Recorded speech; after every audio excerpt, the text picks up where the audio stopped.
चंचलता चित्त की प्रकृति है। पूर्व काल में जो भोग सुख परिस्थितियों के संस्कार पड़े हैं, उनके कारण मन चंचल होता है। चंचल होकर अपने भीतर के आवेग को नष्ट करने की, पवित्र होने की कोशिश में रहता है। किंतु आप अपनी जीवन ऊर्जा को उस स्थान पर ले जा सकते हैं जहाँ चंचलता नहीं है, जैसे अपने हृदय क्षेत्र अथवा नाभि केंद्र पर ध्यान करने से या आती जाती सांस के साक्षी बनने से हम शांत जगह में स्थानांतरित हो जाते हैं। मन से जुड़ी 5 इंद्रियां, मन की 5 वृत्तियां, विविध प्रकार के रुचि, रुझान और विचार, भावनाओं के आवेग, परस्पर विरुद्ध चेतन व अवचेतन धारणाएं, आदतें, संस्कार और अंतःकरण, ये सभी अलग अलग दिशाओं में खींच रहे हैं। परिणाम स्वरूप चित्त सदैव चंचल रहता है। जैसे किसी बैलगाड़ी में 50 बैल विभिन्न दिशाओं में जुटे हों। कभी कोई ज्यादा बल लगा देता है तो कभी कोई अन्य अधिक ताकत से खींचता है। ऐसी ही दुर्गत मन की हो रही है। हमारी जीवन शक्ति खंडित हो गई है। हम प्रयास बहुत करते हैं लेकिन कहीं पहुंच नहीं पाते, अथवा किसी एक दिशा में गति करके मंजिल पर पहुंच करके भी दुखी होते हैं, क्योंकि उस एक की वजह से अन्य कई दिशाएं और मंजिलें छूट गई। मन के 3 गुण होते हैं, सत्व, रज और तम, और इसके 3 स्तर होते हैं, चेतन मन, अवचेतन मन और अतिचेतन मन। मन की 4 क्रियाएं हैं, वृत्तियां हैं। पहला है विचार उत्पन्न होना, दूसरा निर्णय करना, तीसरा याद करना, चौथा अहंकार करना। मन की 5 अवस्थाएं हैं, मूढ़, क्षिप्त, विक्षिप्त, एकाग्र और निरुद्ध। योग दर्शन के अनुसार अभ्यास और वैराग्य से मन बस में होता है। चंचल मन को नियंत्रण में करने के लिए नियमित योग साधना करना जरूरी है। मन चंचल होता है, अगर उसे नियंत्रण में नहीं रखा गया तो गलतियां करा देता है और उन गलतियों की सजा भी भुगतनी होती है। योग शरीर को ही नहीं, चंचल मन को भी काबू रखता है। शरीर को स्वस्थ और मन को शांत रखने के लिए योग से सस्ता, अच्छा और सरल उपाय शायद ही कोई और। योग को अपनाने वाले लोगों की स्वास्थ्य की रक्षा खुद योग करने लगता है। तन के साथ साथ योग आपके मन को भी शांत करता है, यानी यह जीवन की सभी समस्याओं को दूर करने वाला एकमात्र साधन है। मन की चंचलता के पीछे कारण है बुद्धि का भटकाव। जब तक बुद्धि स्थिर नहीं होगी तक मन स्थिर नहीं होगा। मन कुछ न कुछ विषय खोजता रहता है। जैसे आप कहीं यात्रा पर जा रहे हैं और हम रास्ता नहीं जानते, एक व्यक्ति हमें रास्ते में मिल जाता है। अब वो व्यक्ति से हम रास्ता पूछते हैं, वो व्यक्ति रास्ता जानता ही नहीं, तो वो हमें कैसे रास्ता बताएगा? हो सकता है वो हमें गलत रास्ता बतावे या सच बोल दे, मैं नहीं जानता। इसी तरह बुद्धि मन को भटकाने में कभी कभार मदद देती है, क्योंकि बुद्धि में यथार्थ अपनी समझ नहीं होती, जिस कारण हम फंस जाते हैं। मन हर समय विचारों से भरा और चलायमान रहता है। विचार प्रक्रिया ही मन का एकमात्र कार्य है। जब हम कुछ काम करते हैं तो उस समय मन काम से संबंधित विचारों के साथ केंद्रित होगा, लेकिन जब मन ध्यान में कुछ भी नहीं कर रहा होता है तो मन कहीं भी केंद्रित नहीं होता है, तब भी विचार प्रक्रिया चलती रहती है।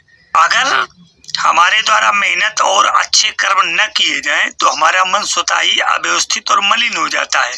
अव्यवस्थित मन शरीर पर अपना शासन चलाकर हमसे दुष्कर्म कराता चला जाता है, बाद में दुख का कारण बनता है। गीता में अव्यवस्थित मन की तुलना बेलगाम घोड़े से की गई। मन को लगाम से बांधने के लिए, व्यवस्थित करने के लिए यही ध्यान किया जाता है, ताकि जब हम चाहें और जहाँ भी चाहें हम अपने मन को लगा सकें, और जिसका मन व्यवस्थित है उसे ही जीवन में सफलता और खुशियाँ मिलती हैं। दूसरे शब्दों में कहें तो हमारा मन ऊर्जा का एक रूप होता है, उसको किसी और शक्ति द्वारा ही काबू में किया जा सकता है। इसमें एक शक्ति होती है हमारा स्वयं का आत्मबल, जो कि हमारे व्यक्तित्व पर निर्भर करता है। हमारा व्यक्तित्व जितना मजबूत होता है, हमारा आत्मबल उतना ही अधिक होता है, जो मन को काबू में रखता है। इसके अलावा दूसरा रास्ता है ईश्वर भक्ति, क्योंकि जब हमारी आत्मा में अपने मन को काबू करने की शक्ति नहीं होती तो हम किसी और का सहारा लेना चाहिए। यदि हम ईश्वर की भक्ति करते हैं तो भक्ति से हमें वह शक्ति प्राप्त होती है जिससे कि हम हमारे मन को स्थिर कर पाते हैं। जब ईश्वर हमारे मन में बैठ जाते हैं तो हमारा पूरा ध्यान उनकी ओर केंद्रित हो जाता है, जिससे मन स्वयं स्थिर होने लगता है। मन को स्थिर करने के लिए मुख्य बात यह है कि हम कोई भी काम जो करते हैं कितने ध्यान के साथ करते हैं, क्योंकि ध्यान स्वयं मन को स्थिर कर देता है। अब आप जो भी रास्ता अपनाना चाहें, या तो आपके पास ऐसा कोई उद्देश्य जो हमारे मन की ओर एक दिशा में ले जा सके, या फिर भगवत भक्ति से हम अपने मन को स्थिर कर सकते हैं। आलस्य त्याग कर मेहनत करने और सफलता का बार बार प्रयास करने से चाहे हम कितनी बार भी हारें, लेकिन फिर से प्रयास करते रहने से जीत सुनिश्चित हो जाएगी, ऐसा मेरा पूर्ण विश्वास है। अब यहाँ प्रश्न ये उठता है, मन के भटकाव से कैसे बचें? मन ही बंधन और मोक्ष का कारण है, ऐसा भगवान श्री कृष्ण ने गीता में कहा है। यही हमें आवागमन के चक्र में घुमा रहा है। क्या है मन? इस संबंध में वेदों से, पुराणों से, भगवत प्राप्त महापुरुषों से पूछे तो महोपनिषद में बताता है कि जो विषयों का भान होता है वही मन कहलाता है। संकल्प करना ही मन का लक्षण है। मन संकल्प रूप में रहता है, इसलिए जो संकल्प है वही मन है। संसार में सारा इंद्रजाल मन के द्वारा ही फैलाया हुआ है। जैसे मकड़ी का जाला पूरे संसार में फैला हुआ है, मकड़ी ही उस जाले की निर्माता है और अंत में मकड़ी ही उस जाले को स्वयं में निगल लेती है। जब तक मन की कल्पना चलती रहती है, मोक्ष नहीं हो सकता है। सारा विश्व ही ब्रह्मा की मानसिक सृष्टि है। हमारा ये शरीर मूल प्रकृति पंच महाभूत मन बुद्धि अहंकार आदि 24 तत्वों से बना हुआ है। मन पंच महाभूतों से पैदा होता है और स्वयं किसी का कारण नहीं है, इसलिए यह विकृत कहलाता है। यह इंद्रियों पर राज करता है। इसके बिना इंद्रियां विषय भोग नहीं कर सकती। यही इंद्रियों से कर्म करवाता है। आत्मा निष्क्रिय है, परंतु मन ही सारी चेष्टा करता है। जब जीव मन को स्वीकार करके उसके द्वारा विषयों का भोक्ता बन बैठता है, कर्मों के साथ आसक्ति होने के कारण वह उनसे बंध जाता है। इसलिए एक बार और समझ लीजिए कि सुख और दुख का कारण न मनुष्य है, न देवता, न शरीर, न ग्रह, केवल मन ही है। मन को ब्रह्म भी बताया गया है। छांदोग्य उपनिषद मन को अन्नमय छांदोग्य उपनिषद ही आगे बताता है। वेदारण्यक उपनिषद कहता है कि मन ही आनंद है और ब्रह्म है। महोपनिषद के अनुसार बंधन और मोक्ष के दो ही कारण बनते, ममता और ममता शून्यता। मैं ब्रह्म नहीं हूँ, इस संकल्प के सुदृढ़ हो जाने से मन बंधन में पड़ता है। सब कुछ ब्रह्म ही है, इस संकल्प के दृढ़ होने पर मन को मुक्ति मिल जाती है। मन से शरीर की भावना करने पर आत्मा शरीर बनता है। मन कल्प को क्षण बना देता है और क्षण में कल्प जैसे बड़े समय का भान करवाता है। ये संसार केवल मन का विलास मात्र है। मन नेत्र, त्वक, शब्द आदि से ज्यादा शक्ति संपन्न है।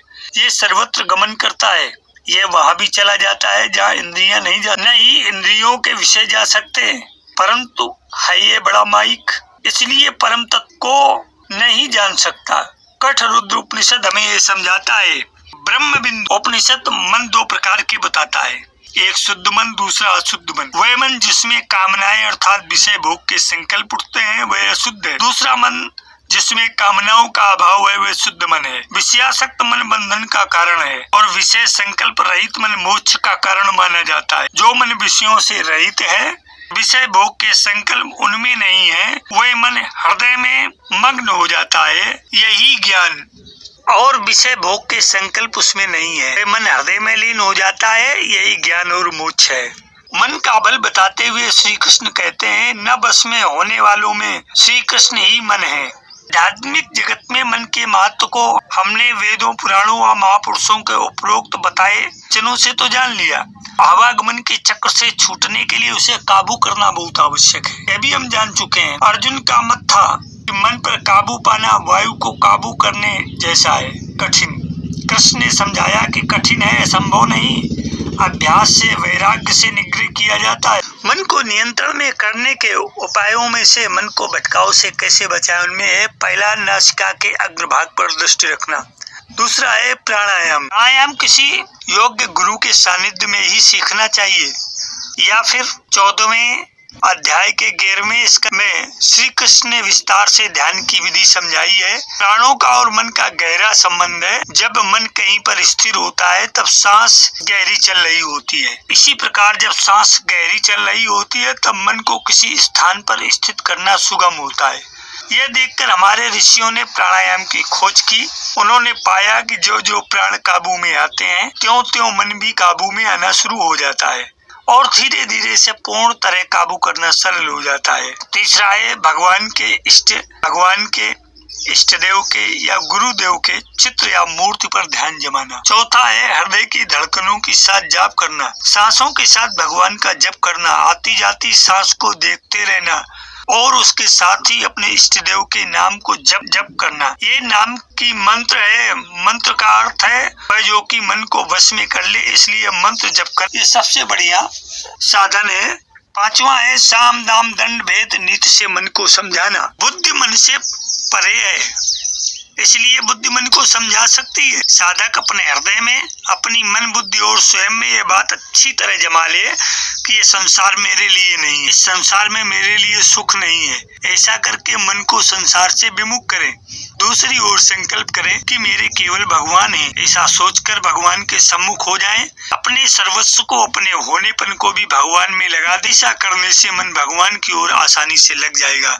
छठा है मुक्ति उपनिषद के अनुसार जैसे हाथी अंकुश के बिना वश में नहीं होता, ऐसे ही मन बिना आध्यात्मिक विद्या का ज्ञान, सत्संग, वासनाओं का त्याग और प्राणायाम द्वारा वश में नहीं किया जा सकता। अर्थात इन चारों के एक साथ प्रयोग द्वारा ही वश में किया जा सकता है। बलपूर्वक मन को वश में करने का प्रयत्न करना ऐसे है जैसे कि दीपक के प्रकाश को छोड़कर अंधकार में जाना। सातवां है कि जब जब मन संसार में जाए, जिस व्यक्ति, पदार्थ और परिस्थिति में जाए, उसमें श्याम सुंदर को या अपने इष्ट मूर्ति को खड़ा कर दो। ऐसा करने से ध्यान भगवान का ही होगा, मन भगवान में ही रहेगा, अंतःकरण शुद्ध हो जाएगा। इतना ही चंचल हो मन, एक समय में एक जगह ही रह सकता है। जगह दो ही है, या संसार या भगवान। संसार का काम इंद्रियों से करते रहें और मन भगवान में रखें। मन भगवान में रखने से भगवत प्राप्ति होगी। इसे तो भगवान का नाम, रूप, कथा इत्यादि का श्रवण करें, मनन करें, चिंतन करें। इच्छा शक्ति की निर्बलता से जिस मानसिक कमजोरी की सृष्टि होती है, उसकी मूल वृत्ति चंचलता है। मन इच्छा जनित शुभ वस्तु, उत्तम उद्देश्य पर स्थिर नहीं होता, पुनः पुनः नए प्रदेशों की ओर आकर्षित होता है। मन की चंचलता से बड़ी कठिनाई ये होती है कि विकास नहीं हो पाता। व्यक्ति एक सुनिश्चित सुकल्प उद्देश्य पर तीव्रता से नहीं चल पाता। मध्य में आने वाले प्रलोभन, आलस्य, प्रमोद, अशांति आदि उसे एकनिष्ठ नहीं रहने देते। उसकी इच्छाएं, वासनाएं, स्मृतियां निरंतर कमजोर होती जाती हैं। मनुष्य के चित्त को विचलित करने वाले दुर्व्यसनों, फंसने वाले अनगिनत मानसिक विकार और भाव हैं। बड़े बड़े विद्वान मनोवेग और निकृष्ट विकारों से उत्तेजित होकर बड़े बड़े अनर्थ कर डालते हैं। वर्षों का किया कराया क्षण भर में नष्ट कर देते हैं। तनिक से आलस्य या प्रमाद से इतनी भारी गलती हो जाती है कि आयु पर्यंत वह ठीक नहीं हो पाती। आयुर्वेद में सभी मानसिक समस्याओं, व्यक्तित्व और बीमारियों का संबंध 3 दोषों में से माना गया है। यह वात, पित्त, कफ। हर किसी के शरीर में इन 3 में से कोई एक दोष जरूर होता है। इसी के अनुसार उस व्यक्ति का व्यक्ति यानी पर्सनालिटी होती है। जिन लोगों का मन बहुत चंचल होता है और जिन्हें किसी एक काम पर ध्यान एकत्र करने में दिक्कत आती है, उन लोगों का मन वात प्रमुख होता है। ऐसे में इनके दिमाग में एक साथ कई चीजें चलती रहती हैं। अगर आपका मन भी चंचल है तो आप अपने मन को बहुत अच्छी तरह समझ सकते हैं। साथ ही ये भी जान सकते हैं कि आप अपने मन को कैसे शांत एवं खुश रख। वात प्रमुख मन के लक्षण पहला है आप बहुत अधिक बेचैन रहते हैं और एक ही समय पर आप बहुत अधिक अलर्ट होने के साथ ही बहुत परेशान भी हो सकते हैं। इससे लोग आपको देखकर अक्सर कंफ्यूज हो जाते हैं कि आखिर आपके दिमाग में चल क्या रहा है। दूसरा, आपको किसी एक चीज पर ध्यान केंद्रित करने में समस्या होती है। किसी भी चीज से आपका मोह बहुत जल्दी भंग हो जाता है और आपका ध्यान किसी भी चीज से आसानी से हट जाता है। तीसरा है आपको निर्णय लेने में अक्सर समस्या आती है। जब 2 विकल्प में से एक चुनना हो तो आप अक्सर कंफ्यूज हो जाते हैं कि आखिर आपको ये चुनना चाहिए या वो। चौथा है कि अगर आपको पसंद नहीं आता कि आपको कोई रेगुलेट करे, आपको बदलाव हमेशा अच्छा लगता है। एक जैसी चीजें आपको बहुत जल्दी बोर कर देती और आप नई चीजों की तलाश में जुट जाते हैं। इसके साथ ही वात प्रधान मन की कुछ खूबियां भी हैं। पहला है वात प्रधान मन चंचल होना कोई बुरी बात नहीं है, बल्कि आप इसे इस तरह लें कि आप अपनी दुनिया में मस्त रहते हैं और कोई चाहकर भी आपको कंट्रोल नहीं कर सकता, क्योंकि एक कमरे में बैठा होने के बाद भी आप खुद को गोवा में होने का फील दे सकते हैं। आपकी कल्पना शक्ति बहुत मजबूत हो। दूसरा है कि आप बहुत आशावादी, ऊर्जा और जीवन से भरे हुए होते हैं। पित्त और कफ दोषों से युक्त व्यक्ति चाहकर भी आपके जीवन जीने के अंदाज को कम नहीं कर पाते। साथ ही यह भी खास है कि आप वासी नेचर के होते हैं, लेकिन आप अलग में बास होते हैं।